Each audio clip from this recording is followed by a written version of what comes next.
तो सभी को प्रणाम। आज हम पढ़ेंगे प्रज्ञोपनिषद पंचम मंडल और चतुर्थ अध्याय। पीछे हमने देखा जो तप और योग को हम अपने व्यवहार में कैसे उतारे। तो आज हम देखेंगे कि जो हमने जानकारियों को इकट्ठा किया उसको हम अपने बोधत्व के स्तर तक कैसे लाएं, अपने बोधत्व में कैसे उतारें, क्योंकि हमने जाना लेकिन जीवन में तो उतरा ही नहीं। व्यवहारिक फिर तप और ज्ञान कैसे हुआ, तो इसको हम आज देखेंगे। तो यहाँ पर बोलते हैं पहले ही श्लोक में कि यथाक्रम ज्ञान सत्र आरंभ हुआ। ऋषि मनीषीगण यथा समय अपने अपने आसन पर विराजमान हुए। और चौथा दिन जो था, देखिए इस लाइन को देखते हैं। ब्रह्म विद्या में अगाध अभिरुचि रखने वाले अंगिरा ने सत्र अध्यक्ष से विनयवत होकर पूछा। और यहाँ पर किसका किसका इंटरेस्ट, किस चीज को हम पढ़ रहे हैं? ब्रह्म विद्या को पढ़ रहे हैं। जिसकी ब्रह्म विद्या में रुचि है वही यहाँ पर बैठकर ये प्रश्न कर रहे हैं। तो यहाँ जो पहला प्रश्न आया, अंगिरा ऋषि बोले कि आपने हमें अमृत पान कराया, लेकिन अभी भी एक शंका जो है मन में आ रही है कि क्या इन सबको जान लेने से मनुष्य उन लाभों को भी पा लेता है? कि देखा ये जाता है कि जानकर भी हम जानते हैं, फिर भी हम उसको पा नहीं पाते। ईश्वर को हम जानते हैं लेकिन उसको पाना, जानना और उसको समझना। गुरु को हम जानते हैं लेकिन उसको हम मानते हैं, लेकिन हम उसका कहना नहीं मानते।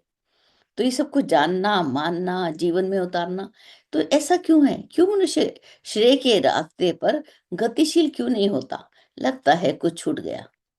तो जिसके कारण हमें, मनुष्य को कुछ छूट गया, ज्ञान जो है अधूरा रह गया, जिससे ये सुयोग बन ही नहीं पाता। तो आप हमारी उलझन को सुलझा दीजिए। तो याज्ञवल्क्य ऋषि बोलते हैं कि अब यहाँ पर वो भी इसी प्रकार से संबोधित करते हैं, ब्रह्म विज्ञान में अनुसंधान रत, कि हम जो ब्रह्म विद्या में अनुसंधान है उस पर अपना चिंतन लगा रहे हैं, तो उनके लिए ये संबोधन करते हुए बोलते हैं, हे ब्रह्मचारी, आप जैसी गहरी खोज करने वाले ही सत्य, उच्च स्तर की सत्य का दर्शन कर पाते हैं। जिसने गहरी खोज की ना, वही सत्य को पा पाता है। उन्हें ही ब्रह्मवेता होने का लाभ मिलता है और वो ही पूर्णता के लक्ष्य को पा लेते हैं। अन्य लोग इसमें सफल नहीं होते। अब देखिए यहाँ पे व्याख्या में भी लिखा है कि एक सूत्र है अध्यात्म दर्शन का कि जिन खोजा तिन पाया, जिन ढूंढा तिन पाया। तो जो ढूंढता है वो पा लेता है, जो परिश्रम करने से जी चुराता है उसे कुछ भी नहीं मिलता। अब एक तैराक है, जिसको व्यक्ति चाहे कि मैं समुद्र में एक डुबकी लगा के आ जाऊं, लेकिन तैरना ही नहीं जानता, तो उसको ये आनंद मिलेगा? उसको नॉलेज है कि हाँ इस तरीके से करते हैं, थ्योरी पार्ट तो पता है, लेकिन प्रैक्टिकल नहीं आता। तो प्रैक्टिकल नहीं आएगा तो उसका कैसे होगा? तो इसी प्रकार से आगे बताते हैं, हे तात, ज्ञान की महत्ता शास्त्रों ने और सत्पुरुषों ने एक स्वर में गाई है और उसे विश्व की सर्वश्रेष्ठ उपलब्धि भी कहा गया है। किंतु ये ज्ञान मात्र जानकारी तक ही सीमित नहीं है। जानकारी को बोध के स्तर तक विकसित किया जाए तभी यह ज्ञान बनता है। और जिसकी प्रशस्ति मुक्त कर्ण से की जाती है कि ज्ञान जो है बोधत्व के स्तर तक पहुंचे, तो इसी की जो है प्रशंसा की जाती है। बोध की तो अनेक धाराएं हैं जो मात्र जानकारी को उनसे संबंधित विज्ञान से जोड़ देती हैं। बोधत्व की अनेक धाराओं को यहाँ पे हमें बता रहे हैं कि ऐसी धाराएं जो बताएंगे जो जानकारी को हमारे उस विज्ञान से हमें जोड़ देते हैं, बोधत्व के स्तर तक ले जाते हैं। आगे लिखते हैं, अंतरिक्ष क्षेत्र के विशिष्ट ज्ञान अपने अपने स्तर के विज्ञान कहे जाते हैं। कि अंतरिक्ष क्षेत्र का जो विशिष्ट ज्ञान है वो ही अपने अपने स्तर का विज्ञान है। इसको भी और समझते हैं आगे। ऐसा ज्ञान उपार्जन ही मनुष्य का सब सर्वोपरि पुरुषार्थ और सौभाग्य है जो जगत का कल्याण करने वाला है। आप लोग ज्ञान रूपी अमृत प्राप्ति के लिए जिस प्रकार तत्व चर्चा और विचार मंथन कर रहे हैं, उससे वैसी ही उपलब्धियां मिलेंगी जैसे कि आदिकाल में देवताओं द्वारा समुद्र मंथन से उपार्जित की गई थी। कि आप लोग जो इस मंथन कर रहे हैं, आप इस पर सबसे पहले हम पढ़ रहे हैं, उस पर हम चर्चा कर रहे हैं, उस पर हम विचार करते हैं, तो इससे मिलेगा क्या? इससे ऐसी उपलब्धियां मिलेंगी जैसे देवताओं ने और असुरों ने जो समुद्र मंथन किया था, तो वहां से क्या क्या मिला था, तो इसी रूप में यहाँ पर भी हमको मिलने वाला है। तो जो है ज्ञान के लिए यहाँ पे देखिए कितना सुंदर एक व्याख्या में आया था कि शास्त्रों में ज्ञान की तुलना सूर्य से की गई है। सूर्य जब उदित होता है तो अंधकार के साम्राज्य को नष्ट कर देता है। इसी प्रकार से जब मनुष्य के अंदर ज्ञान का सूर्य उदय होता है, जब उसके अंदर ज्ञान प्रकट होता है, तो क्या होता है, जो अज्ञान का अंधकार है वो अपने आप समाप्त हो जाता है। उसको हटाना नहीं पड़ता, अपने आप से समाप्त हो जाता है। अपने अंदर के हम पंचकोशों की सफाई करेंगे तो क्या होगा, तो प्रकाश जो है स्वतः ही प्रकट हो जाएगा। अंधकार वहां पे कालिमा रहेगी ही नहीं। तो यही जो है, ये हमें दिखता है ज्ञान के लिए। देखिए ऋषियों ने कई बार तमसो माँ, हम लोग पढ़ते हैं तमसो माँ ज्योतिर्गमय, कि मुझे अज्ञान से ज्ञान की ओर ले चल, मुझे अंधकार से प्रकाश की ओर ले चल। तो इस प्रकार से, तो ये जो है ज्ञान की हमें यहाँ पे बहुत सारी महत्ता बताई। गीता में भी ज्ञान जो है उसके ऊपर कितना बताया था। ज्ञान ही हमको पवित्र करता है, सबसे बड़ा जो है पवित्र करने वाला वो हमें ज्ञान ही है। तो इसको हम देखें श्लोक नंबर 15 से 20 वाले, उसमें देखते हैं। अब जो है ऋषि याज्ञवल्क्य बोलते हैं, हे अंगिरा सहित समस्त जिज्ञासुओं, मनुष्य का स्थूल परिचय उसके शरीर से मिलता है। कि वो अगर कोई व्यक्ति है, हम उसको जानते हैं, तो उसका हम कैसे जानते हैं उसको, क्योंकि उसका फिजिकल बॉडी जो है, जो स्थूल शरीर है, उसको हम जानते होते हैं। दृश्यमान होने के कारण जो वो दिखाई देता है, इस कारण जो उसकी काया है उसको ही हम कर्म और कर्ता मान लेते हैं। काम करने वाला कौन, इस व्यक्ति ने काम किया। क्या वो जो स्थूल रूप में व्यक्ति है, क्या वो काम कर रहा है, इसको समझते हैं। कहते हैं इसी के रूप पर उसको हम दंड भी देते हैं, पुरस्कार भी देते हैं। काम करने वाला कौन, जो सामने एक स्थूल काया सामने दिख रही है।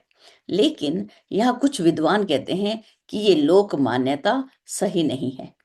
वस्तुतः शरीर कौन है, केवल उपकरण मात्र है। उसे वाहन की तरह मन रूपी स्वामी का निर्देश मानना पड़ता है। शरीर क्या है, एक रथ है, और मन क्या है, उसका स्वामी है। और जहां उसको हाँक के ले जाएगा शरीर को, तो दोषी कौन है यहाँ पर, या पुरस्कार किसको मिलना चाहिए, मन को मिलना चाहिए था, मिल तो शरीर को रहा है। कहते ऐसा ही आगे भी देखिए, मानवीय सत्ता का जो वास्तविक स्वरूप है वो उसकी चिंतन और चेतना में छिपा होता है। उसका एक स्थूल रूप हमको दिखता है, लेकिन जो उसका वास्तविक रूप है वो कहाँ छिपा है, वो उसके चिंतन में, उसकी चेतना में। उसी का भला बुरा स्तर अपनी आदतों और आकांक्षाओं के अनुरूप सन्मार्ग और कुमार्ग पर चलने की प्रेरणा उत्पन्न करता है। वो जो इसका वास्तविक स्वरूप है, जैसा वो चिंतन है, जैसी उसकी चेतना है, सोई हुई चेतना है, तो कुमार्ग पे चलेगा। जागृत है चेतना, तो अच्छे रास्ते पे चलेगा। तो इसी कारण अभी हमें करना क्या है, इस चेतना के स्तर को ही ऊर्ध्वगामी बनाया जाना चाहिए। कैसे बनेगी ये चेतना का जो स्तर है, ये ऊपर कैसे उठेगा। कहते यदि ऐसा ना बन पड़े, अगर चेतना ऊपर नहीं उठी, तो क्या होगा, तो कर्म में विश्व प्रवाह के अनुरूप निकृष्टता ही बनी रहेगी। कि विश्व का प्रवाह कैसा होगा, निकृष्ट हो जाएगा सभी, और मार काट और लूटपाट चलेगी। तो ये जो है, क्योंकि चेतना जो है वो कमजोर हो गई। तो ये जो है, इसको हम याज्ञवल्क्य ऋषि हमें बड़ी गहराई से हमें बता रहे हैं। ठीक है, इसको हमने ऊपर उठाना होगा। आगे देखते हैं श्लोक नंबर 21 वाले पैराग्राफ। कहते हैं कि अभी हम लोग कहीं सत्संग पर गए, अब सत्संग पर सुन के आ जाते हैं, तो उस समय की हमारी स्थिति कैसी होती है। देखिए उसको बोलते हैं, आदर्शवादी शिक्षण अंतराल तक न पहुंचने पर जीवन में उतर नहीं पाते। कि जो आदर्शवादी, हम लोग गए, कथा को सुना, रामलीला देखी, कोई संत आ रहे हैं, श्रीमद् भागवत कथा कर रहे हैं, बड़ा आनंद आया, बड़ा आनंद आया। लेकिन वो जो शिक्षण था, उसके अंदर का जो थीम पार्ट था, उसका जो सार भाग था, वो तो अंदर तक उतरा ही नहीं। तो फिर स्थिति कैसी होती है, कुछ ही क्षणों में श्वास पर श्वास की तरह बाहर निकाल कर फेंक देते हैं, फेंके जाते हैं। वो जैसे हम सांस लिया और फेंक दिया, ऐसी ही स्थिति रहती है। कि बाह्य उपदेश तो मनुष्य को केवल जानकारी भर देते हैं, उसमें से कौन किसको कितनी मात्रा में हृदयगम करे, हृदयम हृदयंगम करे, ये उसकी इच्छा पर निर्भर है। इस इच्छा का स्तर बदलने के लिए अंतःकरण को सहमत करना पड़ता है। कि अभी जो है बाहरी जानकारी हमें मिली, तो वो तो केवल बाहरी है। लेकिन हमने सत्संग में गए, उसके सार भाग को हमने देखा, अरे ऐसा जीवन जीना चाहिए, उसको अपने हृदय में उतार के ले आए। तो ये किसकी इच्छा हुई, ये हमारी अंतरात्मा की। अब देखिए इसको, देखिए अंतःकरण को हम मना लिया कि नहीं नहीं, हमने तो इस तरीके से जीवन जीना है। हमने गृहस्थ में रहते हुए ही हमने वानप्रस्थ को अपना लेना है। तो अपने अंतःकरण को सहमत किया ना। अगर नहीं सहमत कर पाते हैं कि नहीं नहीं, हमें अपने बच्चे तो आज पलते ही नहीं हैं, हम दूसरे के बच्चों को पाले। अब कोई कहानी याद आती है ना, चलिए कहानी सुनते हैं, बीच में थोड़ा इंटरेस्ट आ जाएगा। कि एक माँ सुनाती थी छोटी सी कहानी, क्योंकि बचपन की कहानियां बहुत याद आती हैं। कहती थी कि एक माता जी झूले घर में रहती थी और बड़ा ही तप करती थी। और उसकी जब जैसे जैसे उसकी ऐसी परिस्थिति आई, घर की परिस्थितियां ऐसी हुई कि माता जी को उठाकर जंगल में छोड़ दिया, वनों में छोड़ा है कि नहीं भाई, ये माता जी से हमारे नहीं बनती। तो माता गांव में बैठी हो, जंगल में बैठी हुई भी क्या करती, पेड़ पौधे लगाती और आसपास को सुंदर बनाती। जब ईश्वर उसकी परीक्षा लेने आए तो जो था सर्वस्व समर्पण कर दिया। तो ईश्वर ने उसको इतना ज्ञान दिया कि उसकी स्थिति कैसी हो गई, एक युवा बालक की तरह स्थिति हो गई। उसके अंदर का उत्साह कितना बढ़ गया। ईश्वर जब भी देते हैं हमको, किस रूप में देते हैं? ईश्वर हमें सद्बुद्धि के रूप में देते हैं, हमेशा सद्बुद्धि के रूप में। और जिस व्यक्ति ने घर में रहते हुए भी वानप्रस्थ को नहीं अपनाया, नहीं नहीं मुझे तो नहीं देना, तो उसकी स्थिति कैसी हो गई, वो तो ऐसी बुद्धिहीन कर देते हैं। तो हमने बुद्धिमान बनना है हम या बुद्धिहीन बनना है, ये हमारे अपनी इच्छा पर ही निर्भर है। इस इच्छा का स्तर बदलने के लिए अपने अंतःकरण को बताया, सहमत करना पड़ता है कि नहीं, मुझे इसी जीवन में ही उस परमात्मा को, पूर्णता को पाके जाना है। तो ये कार्य या तो कैसे होगा, अंतराल को जगाने वाली साधना तपश्चर्या द्वारा संभव है, या कोई हमें ऐसा ब्रह्म ज्ञानी मिल जाए जो हमें पुण्य प्रेरणा देकर उस प्रयोजन को सरल बना दे। दूसरा तरीका ये, पहला हमने अपने आप को साधना की, तब किया, उसके उसके माध्यम से संभव है। जैसे एकलव्य को मिला, उसने अपनी अंतरात्मा को सहमत कर लिया, द्रोणाचार्य की मूर्ति बनाकर भी उसने अपनी साधना कर ली। और या अर्जुन को द्रोणाचार्य मिल गए, एक पारंगत, एक ऋषि मिल गए जिन्होंने उसको मेधावी बना दिया। तो यह दूसरा तरीका। और तीसरा जो है, यहाँ पे बताया, गहन आत्म मंथन से भी ये कार्य संभव हो सकता है। अपने अंदर एक मंथन करने का अभ्यास हो जाए, क्योंकि आत्मा जो है वो ज्ञानवान होता है, और ज्ञान स्व प्रकाश है भी। आत्मा कैसी है? ज्ञानवान। और जहां पर ज्ञान आया वहां प्रकाश अपने आप आ जाता है। सबसे बड़ा प्रकाश कौन सा है? ज्ञान का प्रकाश है सबसे बड़ा ज्ञान। और इसके लिए हमें एक अभ्यास, गहन आत्म मंथन का अभ्यास करना पड़ता है। एक अभ्यास के अंदर एक बड़ी छोटी सी कथा याद आ रही है मुझे। एक बार एक बालक राम के वेश में स्टेज पर खड़े थे। उस बालक को, छोटा बच्चा, उसको अभ्यास नहीं करवाया गया था कि वहां पर वानर आएगा और हनुमान जी आएंगे, तुम उन्हें उसको गला लगाना है। अभ्यास तो किया नहीं था। अब जब हनुमान जी वानर का रूप धारण करके एक बालक आ गया, वो जो बालक था जो राम बना हुआ था, भले ही उसका रूप राम का था, लेकिन उस वानर को देख के इतनी तेजी से स्टेज से भागा कि अरे अरे, ये वानर तो मुझे मेरे पास क्यों आ रहा है। तो बिना अभ्यास के वो जो वानर है वो हनुमान जी नहीं देख सकते। अभ्यास करना पड़ेगा हर व्यक्ति के अंदर, हर चीज के अंदर। जब हमें ये विश्वास हो जाए कि यही है वो, यही है वो, ये जो गहन आत्म मंथन है ना, ये बड़ा कठिन है। इसका अभ्यास करना पड़ेगा। बिल्कुल अपने आप को उस स्टेज पे सोच लेना कि भाई, स्टेज पे अगर मुझे नहीं आएगा तो मैं तो उस साक्षात हनुमान जी भी होंगे ना, तो हम उसको डर के भागेंगे कि ये कहाँ से आ गया। तो अभ्यास करना पड़ेगा सबके अंदर उस ईश्वर को देखने का, बड़ा कठिन अभ्यास है। आगे देखिए, और अगर हो जाए तो बहुत सरल भी है। श्लोक नंबर 26 को देखें। हे तात, मनुष्य को प्रभावित करने वाले चार कारण हैं। अब तीन उपाय बता दिए पीछे, अब फिर भी चार कारण हैं, उनको भी हम देख लें एक बार। पहला, पूर्व संचित संस्कार, वर्तमान में पाले गए अभ्यास, प्रियजनों का आग्रह और समीपवर्ती वातावरण। इन चारों को ही हम देख सकते हैं। पहले के जो संचित संस्कार हैं, अब पहले के समय में मनुष्य जो है, एक इसी में एक व्याख्या में कथा दी हुई है कि महात्मा बुद्ध के जो भिक्षुक थे, उनमें से एक भिक्षुक जो है बार बार पेड़ की छाया में जाकर बैठ जाता, और बाकी अपने अपने दूसरी जगह बैठ जाते, जैसे योगशाला में बैठते, अंदर बैठते। तो उनसे पूछा गया कि इसको है क्या, ये बार बार वृक्ष की ओर क्यों जाता है? तो कहते हैं, पिछले महात्मा बुद्ध ने कहा, पिछले जन्म में एक शुक रहा होगा, शुक मैंने तोता, तोता रहा होगा, इसको वृक्ष की डाल पर ही बैठना अच्छा लगता है, उसी के सानिध्य में रहना है, तो इसीलिए वो पेड़ों की ओर जाता है। तो जैसा हमारा पिछले जन्म का है, हम किसी भी योनि में हैं, तो उस योनि की दो तीन अच्छाई हैं तो बुराई भी है। दोनों ही होती हैं। अगर एक जो है कुत्ते का एग्जांपल लेते हैं कि एक कुत्ता जो है बड़ा वफादार होता है, बहुत वफादार, लेकिन उसका अभ्यास क्या है, वो उसका जो स्वभाव क्या है, वो काटने भौंकना, वो काटने के लिए भी दौड़ेगा। तो वो संस्कार हमारे पास, हम फेथफुल हैं, हम अपने मालिक की रक्षा करने के लिए, उसकी ध्यान रखने के लिए बैठे हैं, लेकिन फिर भी अगर उसकी ऐसी स्थिति आए, वो मालिक को भी काट जाएगा, मालिक को भी। तो ये जो अभ्यास है, पूर्व संचित संस्कार, ये हमारे साथ दोनों ही रूपों में पाए जाते हैं।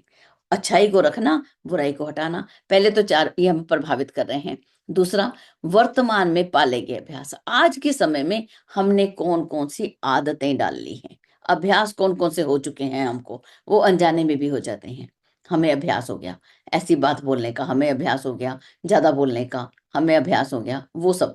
और प्रियजनों का आग्रह है, प्रियजनों का आग्रह क्या होता है? श- शंकराचार्य जब अपना संन्यास लेना चाहा, तो उनकी माता भी उनको जाने नहीं देती थी कि नहीं नहीं बेटा मत जा, मुझे छोड़ के मत जा, कि ना बच्चे ये काम तुझे क्यों करना है, इतने सारे दुनिया में बच्चे हैं, वो नहीं कर सकते, तुझे ही क्यों करना है, एक ही तो मेरा बच्चा है। तो प्रियजन जो है वो आग्रह कर लेते हैं। और दूसरा, आसपास का वातावरण, वातावरण भी हमको बोलता है, आसपास की जो वस्तुएं हैं वो भी हमको, वातावरण जो है वो भी हमें प्रभावित करता है। ये चारों ही मनुष्य को अवांछनीयता के बंधन में जकड़ लेते हैं। ऐसे मनुष्य उस चट्टान जैसे कठोर हो जाते हैं जिस पर सद्ज्ञान शिक्षण की वर्षा से भी कोई नमी नहीं आती है। कि ऐसे व्यक्ति कैसे हो जाते हैं, जैसे एक चट्टान है, कहते हैं ना, चिकना घड़ा हम बोल देते हैं, कि चिकना घड़ा, इसको हम कितना भी पढ़ाए हैं, इसको समझ नहीं आता। तो वो चिकने घड़ी वाली बात हो जाती है। उस पर कितना भी सद्ज्ञान वर्षा वर्षा हो जाए, अगर उसका, उस पर कोई नमी नहीं आती, वो सूखेगा, सूखा ही रहेगा। तो ये जो है, यहाँ पे बहुत अच्छे, बहुत सुंदर तरीके से इसके अंदर बताया है। ये हम लोग जरूर बीच में एक बार हम साथ साथ पढ़ते रहे बीच बीच में। अब जो है, ये वातावरण के लिए भी लिखा है कि आसपास को जब बालकों को जैसा वातावरण मिलता है, उनके गुण कर्म स्वभाव वैसे ही ढल जाते हैं। ठीक है। बाबूजी भी इसकी कहानी भी सुनाते, इसकी बताते होते हैं। भौरा और झिंगुर की एक वातावरण में रख अपनी बिरादरी का बना लेता है। जो भौरा जो है, झिंगुर को अपनी वातावरण में रखकर अपनी बिरादरी का बना लेता है। अभी बताया था बाबूजी ने थोड़े दिन पहले ही, दो दो तीन दिन पहले ही, कि उसकी तो संतान होती नहीं भौरे की, तो तो वो कैसे करता है, वो झिंगुर को ही बना लेता है। कैसी वो कहानी है, वो आप मुझे बताना बाद में वापस एक बार, कि किस तरीके से है ये, कि वो उसको पकड़ के ले जाता है, उसके आसपास घूमता है और वो बदल जाता है, इस तरीके से है कुछ। जी, चलिए आगे चलते हैं। इस चक्रव्यूह से निकलने और आत्मज्ञान का आलोक जगाने के लिए श्रेयार्थी को, जो श्रेयार्थी है, उसको कई उपाय अपनाने पड़ते हैं। ये जो एक चक्रव्यूह बन गया, ये जो चार चीजें हमें बताई, हम उसके अंदर उलझ के रह जाते हैं। प्रियजनों ने बोला, हम उनका कहना मान लेते हैं, वातावरण का प्रभाव है, पहले के संस्कार हैं, ये सारी बातें जो हैं, इनसे निकलने का और अपने अंदर के ज्ञान को जगाने के लिए हमें, जो श्रेय के पथ पर जाने वाले लोग हैं, उन्हें कई उपाय अपनाने पड़ते हैं। क्या करना पड़ता है? अभ्यस्त वातावरण से हटना पड़ता है और जाना कहाँ पड़ता है? जहाँ पर कोई प्रेरणाप्रद वातावरण में निवास करना पड़ता है। इसीलिए हम शांति कुंज चले जाते हैं, मथुरा चले जाते हैं, आंवल खेड़ा चले जाते हैं, ताकि इस वातावरण से, ये जो वातावरण कैसा है? अभ्यस्त, अभ्यास हो गया इस वातावरण में रहते हुए, हम तो ऐसे ही काम करेंगे। संगति का प्रभाव पड़ता ही है। वातावरण न बदले तो दृष्टिकोण और स्वभाव का बदलना कठिन है। ये Entonces saca my दृष्टिकोण है chachán. ना, Once in a इसको copiar. हमें जरूर Porque देखना है। está una universidad. ठीक है, आगे देखिए। महामानवों के सानिध्य से उनकी प्राण ऊर्जा का लाभ ये रहा, एक और लाइन छूट गई। वातावरण न बदले तो दृष्टिकोण और स्वभाव का बदलना कठिन है। तीर्थ सेवन जैसे धर्म अनुष्ठान इसी उद्देश्य के लिए किए जाते हैं। महामानवों के सानिध्य से ये उनकी प्राण ऊर्जा का लाभ मिलता है। सत्संग की समग्रता प्रवचन परामर्श से नहीं, घनिष्ठ सानिध्य से उपलब्ध होती है। बहुत ही सुंदर लाइन है ये वाली भी। कहते हैं, अब जैसे हम, अभी आप लोग सब लोग सत्र करके आए बाबूजी के पास जाकर, तो जब बाबूजी के सानिध्य का लाभ मिलता है हमको, तो हम बहुत कुछ सीख जाते हैं। जैसे एक बच्चा जो है, वो उसको हम चलना सिखा देते हैं, हम बोलते हैं इसका हाथ पकड़ के चल रहे हैं, लेकिन पैर को कैसे रखना है ना, वो अपने माता और पिता के पैरों को देख लेता है, और वो वैसे ही पैर रखता है जैसे माता रखती है या पिता रखते हैं। उसको किसने सिखाया? वो सानिध्य ने सिखा दिया। आसपास के उनके साथ रहने से, उनके सानिध्य में रहने से जो है प्राण ऊर्जा का लाभ मिलता है, ये बहुत बड़ी बात है। उनकी उमंग को, उनके उत्साह को, उनकी पढ़ने की शैली को, उनकी दिनचर्या को देखकर हमारे अंदर भी परिवर्तन आने लग जाते हैं कि नहीं, बाबूजी तो ऐसे करते हैं, बाप माँ तो ऐसे करती है, पिताजी तो ऐसे करते हैं, ये उनका सानिध्य है। तो ये सत्संग की समग्रता हम केवल समझें कि प्रवचन से मिल जाएगी, आपको परामर्श मिल गया, तो नहीं, इसका और भी उपाय है कि हमें उनका सानिध्य जो है उसको भी पा लेना, उनके साथ रहना, ये हमें सानिध्य है। तो सानिध्य में तो क्या होता है कि वो हमारी गलतियों को देख लेते हैं, हम अपनी गलतियों को नहीं देख सकते। जब बाबूजी आते हैं तो वो हमारी गलतियों को देख लेते हैं कि हम क्या कर रहे हैं। ठीक है, और देखते हैं, शरीर और आत्मा के अपने अपने पक्ष और अपने अपने लाभ है। शरीर का अपना लाभ है, आत्मा का अपना लाभ है। आत्मा को श्रेय प्रदान करने वाला निर्धारण ही करना चाहिए, जो आत्मा को श्रेय दे, मतलब कि आत्मा जो है श्रेय पथ पर अग्रसर हो, इसका ही हमें ऐसे ही काम करना चाहिए। शरीर को उपकरण और संसार को क्रीड़ा क्षेत्र समझने की आस्था उगाने, और आत्मा को उसकी गरिमा में अपने अस्तित्व की अनुभूति कराने का निरंतर एकांत अभ्यास करना चाहिए। अब देखिए, यहाँ अभ्यास किसका करना? अब भगवान कृष्ण भी कह देते हैं कि वैराग्य और अभ्यास। अब ये अभ्यास करना किसका है?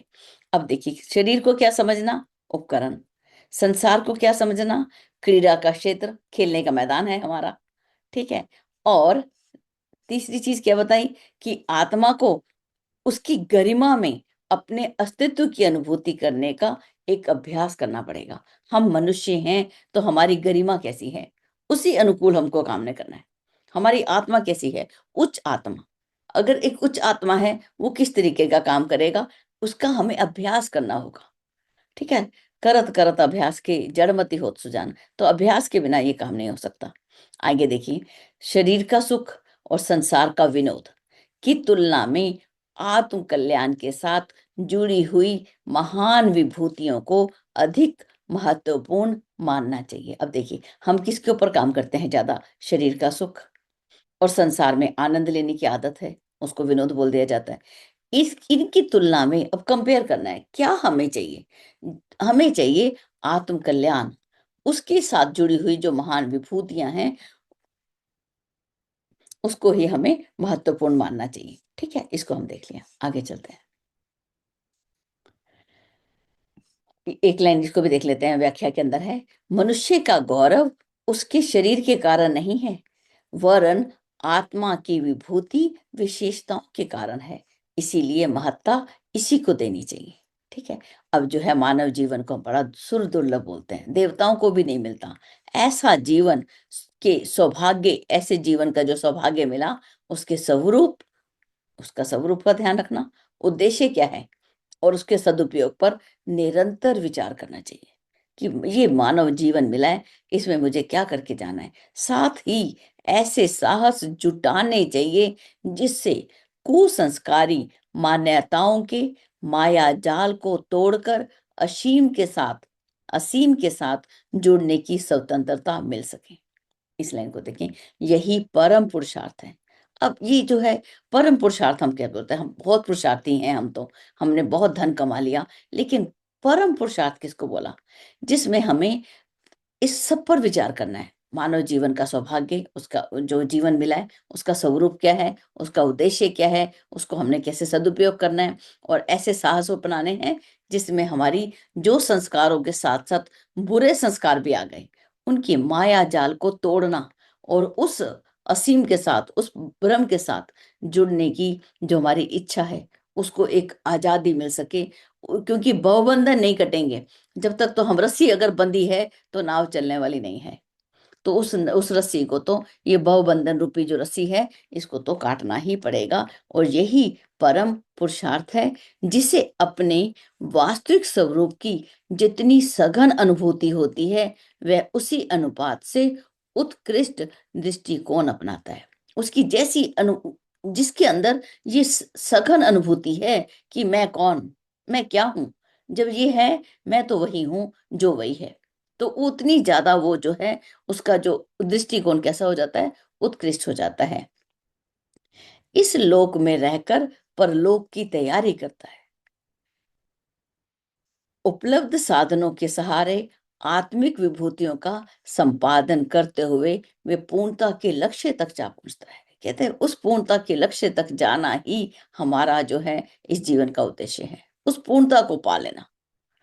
इसके लिए आत्मबोध की एकांत चिंतन साधना करनी पड़ती है, इसलिए अपने बोधत्व की एक कुछ साधना करनी पड़ेगी। बाबूजी ने आत्म अनुभूति योग जो हमें वहां पे दिखाई जाती हैं, साधनाएं कुछ बताई गई हैं, जो विज्ञान में कुछ की साधनाएं, ग्रंथि भेदन आती हैं, वो सारी साधनाओं को हमें अपने जीवन में उतारना पड़ेगा। अपने अंदर की जो गांठें पड़ गई हैं, उसने ये कह दिया, मैंने उस समय, उसने नहीं कहा। कई बार हमारा कोई कर्म होता है जो हम एक गिल्ट भाव बोलते हैं ना, अपराध के बोध में रहते हैं, वो भी हमारे लिए अंदर गांठें बना देता है। तो वो जो सब गांठों को हटाना, अभ्यस्त डर को उलटने के लिए प्रवाह से विपरीत चल सकने का मछली जैसा साहस करना पड़ता है, ये अपने आप से नहीं हो जाता। तो इसको यहाँ पे देखिए, बिना अभ्यास के तो कुछ नहीं होगा। संकीर्ण स्वार्थपरता के विचारों को काटने वाले, महामानवों द्वारा अपनाए जाने वाले उदार दृष्टिकोण को समझने और अपनाने का प्रयत्न करना चाहिए। कि जो हमारी संकीर्ण स्वार्थता है, ऐसे विचारों को काटना। और उदाहरण है हमारे पास, महामानवों ने अपने जीवन में क्या अपनाया, उनका जो दृष्टिकोण है उसको हम समझ लें और उनके दृष्टिकोण को हम अपने जीवन में अपनाने लगे। क्या किया था भगवान राम ने, जब मुनियों के जो शरीरों की जो हड्डियों का जो ढेर था, उसको देखा था, तो क्या किया था राम ने, उसने उठकर उस समय संकल्प किया था। आज हम, हमारे सामने ही कोई व्यक्ति शरीर ऐसे ही ऐसी अवसर पर फंस गया, ऐसी आपदा में फंस गया, हमें मालूम है कि इसको हम बचा नहीं सकते और हम उसका प्रयास भी नहीं कर पाते, तो क्या हमको कितना दुख होता है, या हम किस किस अवस्था में अपने आप को पाते हैं, या हमें उस समय क्या करना चाहिए था। हमारे पास वो साधन और सुविधाएं नहीं है क्या? क्यों नहीं हम प्रयास करते किसी को, किसी प्राण किसी की रक्षा करने के लिए? क्यों नहीं करते? क्यों छोड़ दिया जाता है उसको? क्यों उसको बनने के लिए छोड़ दिया गया? तो ये जो है, ऐसा उस समय क्यों महामानवों ने कैसा दृष्टिकोण अपनाया, और केवल दृष्टिकोण नहीं अपनाया था, ये संकल्प नहीं किया था निश्चरहीन करूं वही भुज उठाए व्रत कीन, नहीं, उसके लिए प्रयास भी किया था।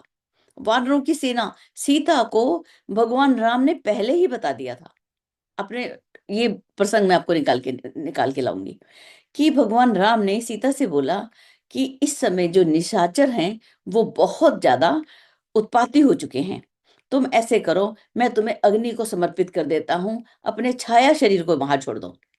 और सीता को जो रावण लेके गया, वो सीता का छाया शरीर लेके गया था।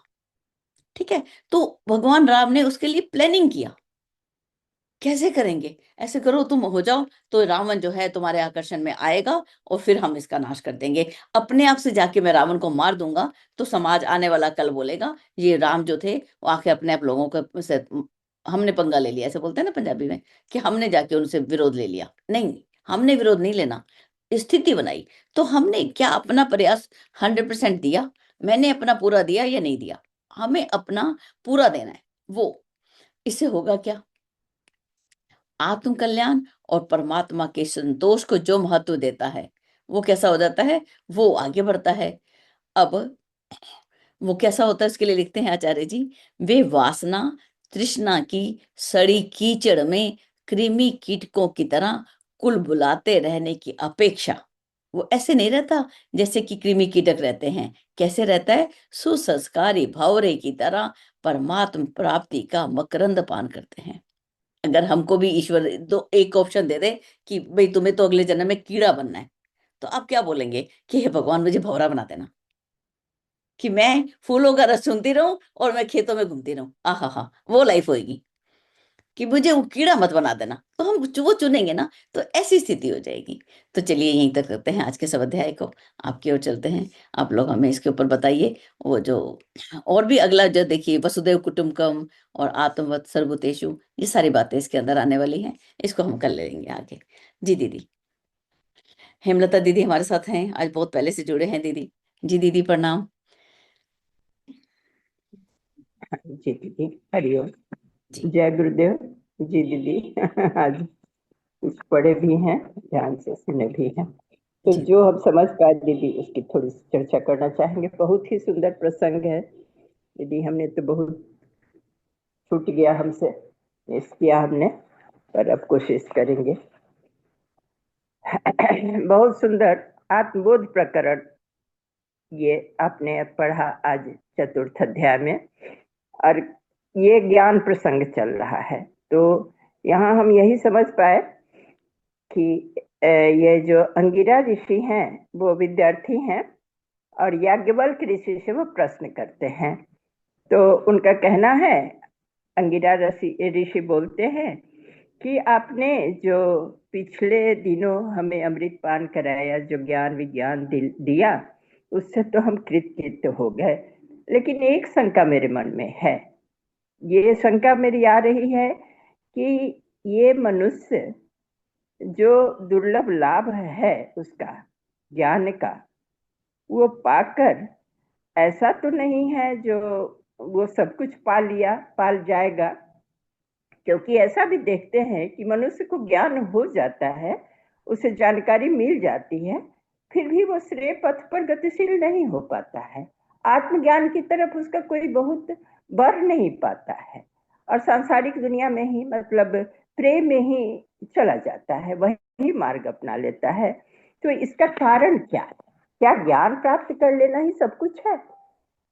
अब याज्ञवल्क्य जी कहते हैं कि आप जो हैं अनुसंधानरत हैं, मतलब रिसर्चर हैं, आप ब्रह्म विज्ञान के रिसर्चर हैं। तो हे ब्रह्मचारी, आप जैसा ही जो गहरी रुचि रखता है, खोज करता है, वही सत्य का दर्शन कर पाता है। सत्य का दर्शन मतलब आत्मज्ञान की प्राप्ति, ब्रह्म ज्ञान की प्राप्ति वैसे ही विद्यार्थी को मिल सकता है। उसी में कहा गया है कि अध्यात्म दर्शन का जो मुख्य सूत्र है, जिन ढूंढा तिन पाइया, यह बिल्कुल सत्य है। जो ढूंढता है वही पाता है, जो गहराई में उतरता है उसी को सब कुछ मोती माणिक मिलता है। जो गोताखोर होता है, जितनी गहराई में जाएगा वहां से ही वह कुछ प्राप्त कर लेता है। लेकिन जो परिश्रम से जी चुराता है, वह तो खाली हाथ ही आता है और खाली हाथ ही चला जाता है। तो यह बात बहुत ही अपीलिंग थी।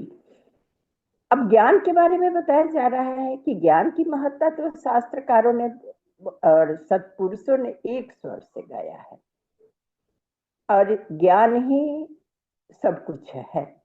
अज्ञानी, यहाँ उसका भी जवाब मिल गया जो कल दीदी को बताया जा रहा था, सज्ञान और विज्ञान। सज्ञान आत्मज्ञान और भौतिक ज्ञान। तो उसका भी अर्थ यहाँ स्पष्ट हमें समझ में आया कि ज्ञान मात्र जानकारी तक ही सीमित नहीं है। याज्ञवल्क्य जी बता रहे हैं, अंगिरा ऋषि कह रहे हैं कि जानकारी को बोध के स्तर तक विकसित करना पड़ता है, तभी वह सही ज्ञान सद्ज्ञान बन पाता है। बोध की स्थिति तक, मतलब प्रैक्टिकल करके उसमें उतरना पड़ता है। हमेशा स्वाध्याय चलता है बाबूजी की कक्षा में, तो प्रैक्टिकल भी किया जाता है। जो भाई साहब लोग वहाँ हम लोग को पढ़ाते हैं, अंत में 10 मिनट 15 मिनट प्रैक्टिकल रखा जाता है। बाबूजी का निर्देश है ऐसा। वही प्रैक्टिकल बोध का तत्व दर्शन कराता है, उस ज्ञान के बोध का तत्व दर्शन कराता है। तो वो ज्ञान का बोध होना ही सज्ञान की प्राप्ति है, और यही कह रहे हैं याज्ञवल्क्य ऋषि अंगिरा ऋषि से। कहा जाता है कि बोध की अनेक धाराएं हैं जो मात्र जानकारी को उनसे संबंधित विज्ञान से जोड़ देती है, जो कई तरह की तरीका है, कई धाराएं हैं, कई रास्ते हैं जो उस ज्ञान को विशिष्ट ज्ञान से जोड़ देती है। और अंतः क्षेत्र के जो विशिष्ट ज्ञान अपने अपने स्तर के विज्ञान कहे जाते हैं, ऐसा ही ज्ञान उपार्जन मनुष्य का सर्वोपरि पुरुषार्थ और सौभाग्य कहा गया है, और वही कल्याण कराने वाला होता है। तो यह बात भी बहुत अच्छी बताई गई कि उसका बोध ज्ञान केवल मात्र हो जाना, दीदी पढ़ दे रही हैं और हमें ज्ञान प्राप्त हो, ऐसा नहीं होता है। क्योंकि हम जान जाएंगे, हमने जान लिया, हमने बहुत स्वाध्याय किया, पर उसमें उतरा नहीं, गहरे में उतरा नहीं, तो क्या पाएंगे। जिनको गहराई में उतरेंगे, गोताखोर गहराई में उतरेगा, तभी उसका बोध होगा। तो हमारा ब्रह्म ज्ञान प्राप्ति के लिए, आत्मज्ञान प्राप्ति के लिए, ज्ञान तो मोटा अर्थ है, काम चलाओ ज्ञान जानकारी तो प्राय सभी को होता है, सभी को ज्ञान। पर यहाँ जिस ज्ञान की चर्चा ऋषि कर रहे हैं, उसका अर्थ जानकारी केवल भौतिक ज्ञान से नहीं है, स्थूल जगत के ज्ञान से नहीं है। अध्यात्म तत्व में इस ज्ञान को विशिष्ट अर्थों में प्रयुक्त किया गया है। विशिष्ट अर्थ से समझें इस तरह से कि ज्ञान की तुलना सूर्य से की गई है। जब सूर्य उदित होता है तो अंधकार का साम्राज्य समाप्त हो जाता है और प्रकाश ही प्रकाश हो जाता है। तो मनुष्य में जब ज्ञान का सूर्योदय होता है तो अंधकार अपने आप समाप्त हो जाता है, और जो कुछ दिखता है वह सत्य है, वही सत्य है, वही ब्रह्म है। तो इसीलिए ऋषि ने तमसो मां ज्योतिर्गमय कहकर उस दिव्य ज्ञान को प्राप्त करने की आकांक्षा परम सत्ता से प्रकट की है। हम लोग प्रतिदिन प्रार्थना करते हैं तमस से प्रकाश की ओर जाने के लिए। तमसो मां, तमस से हमें निकालकर, अंधकार से निकालकर प्रकाश की ओर ले चले। वह प्रकाश कौन सा? वही दिव्य ज्ञान, वही बोध, तत्व बोध दर्शन। तो ये यहाँ तक हम समझे। फिर वास्तविक रूप उसका चिंतन चेतना में छिपा रहता है। यह बात भी आपने दीदी बहुत सुंदर बताया। उसका भला बुरा स्तर अब चेतना से कैसे हम समझेंगे? आदत के रूप में, आकांक्षाओं के रूप में, सन्मार्ग कुमार्ग पर चलने की प्रेरणा उत्पन्न वही करता है। हम कौन सा रास्ता अपनाएं, स्वभावगत हो जाता है। और इसी कारण चेतना के स्तर को ही ऊर्ध्वगामी बनाया जाना चाहिए। हमें उस पर अपनी सतर्क दृष्टि होनी चाहिए कि हमारी चेतना किस स्तर की है, किस रास्ते जा रही है। आदर्शवादी शिक्षण अंतराल तक न पहुंचने पर जीवन में उतर नहीं पाता है। तो आदर्श का रास्ता हमें ढूंढना होगा। मनुष्य को प्रभावित करने वाले 4 कारण हैं। हम किससे प्रभावित होकर, हमारा चेतना किससे प्रभावित होकर कार्य करने लगता है? 4 तरह से प्रभावित करता है। पूर्व संचित संस्कार जो हम लेकर आए हैं, हमेशा हम लोग इस बात की चर्चा करते हैं। अवगढ़े संस्कारवान पीढ़ी में भी इस बात की चर्चा होती है। जो हम पूर्व के संस्कार लेकर आते हैं, फिर वर्तमान जो हमारी स्थिति है, पारिवारिक परिवेश है, उसका असर पड़ता है।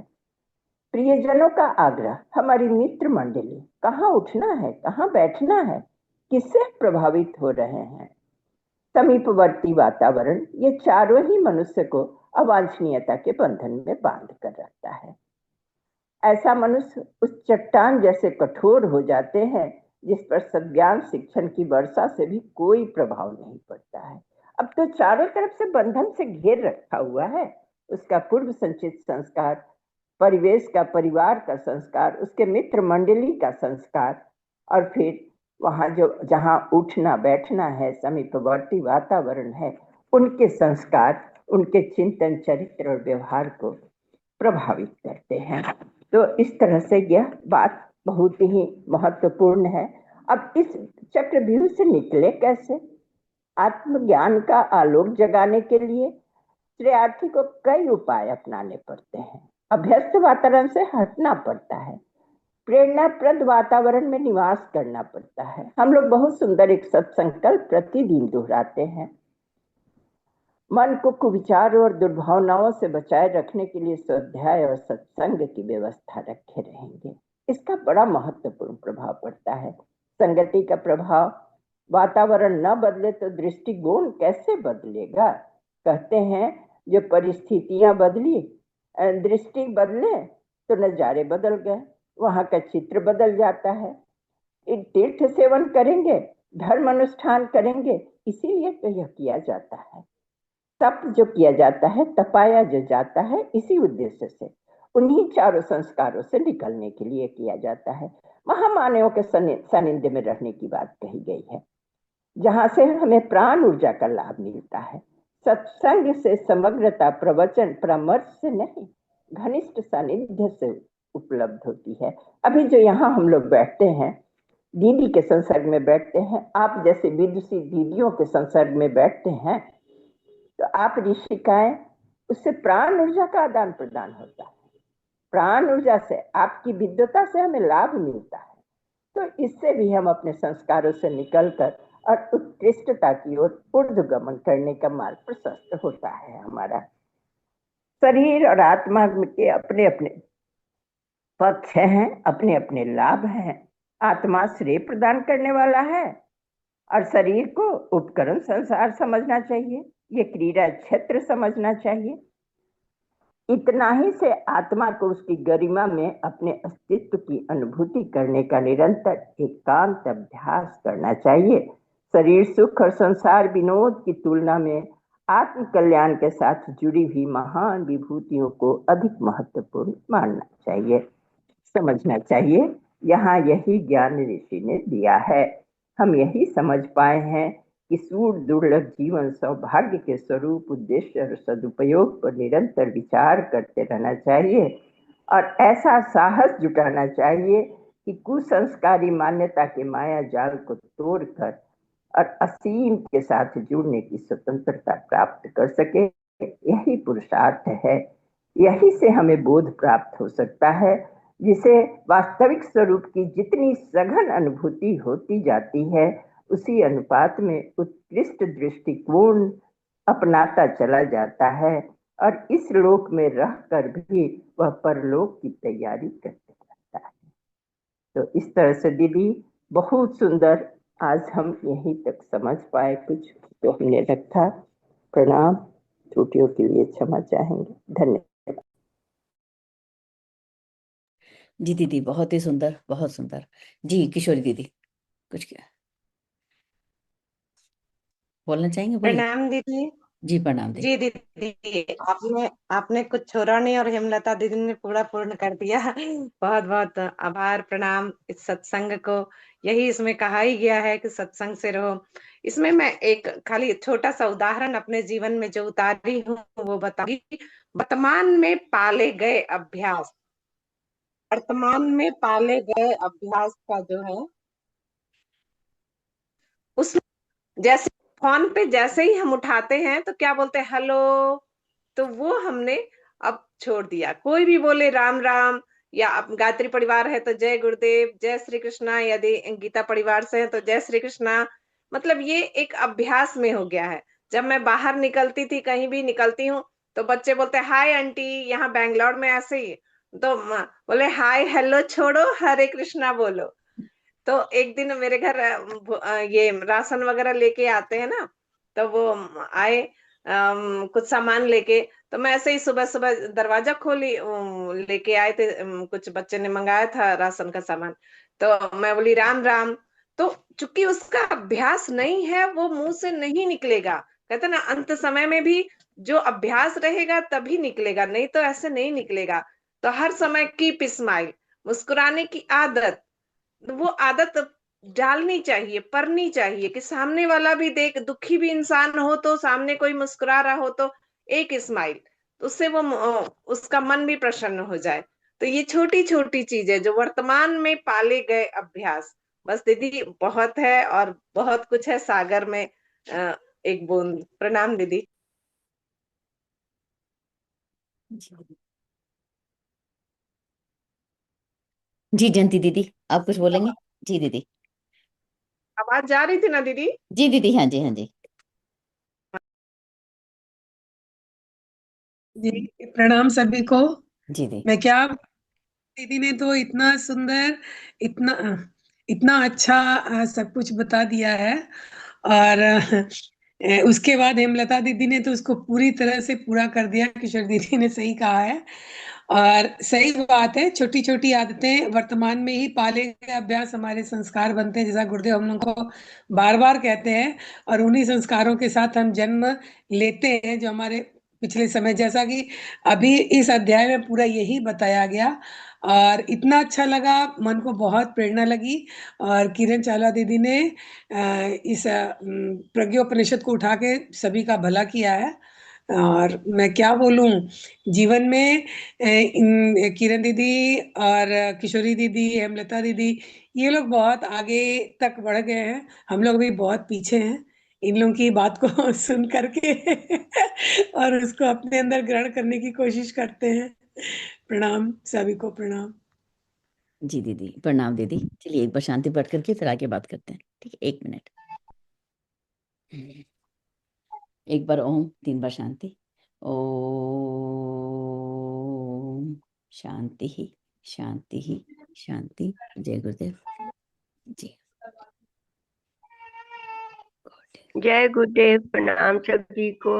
जी दीदी, प्रणाम। आज मैं बहुत देर में जुड़ पाई, क्षमा चाहती हूँ। मैंने अपना ही नुकसान किया, लेकिन अब मैंने ये अभ्यास डालना शुरू करा है कि मैं जय गुरुदेव और राम राम, जब राम राम करती हूँ तो मेरे दिमाग में मेरे गुरुदेव ही रहते हैं। तो इसमें मैं थोड़ा थोड़ा सफल हो रही हूँ। सभी को बोलती हूँ राम राम, जय गुरुदेव, जी दीदी, जी दीदी, प्रणाम जय दीदी। गुरु। जय गुरुदेव दीदी।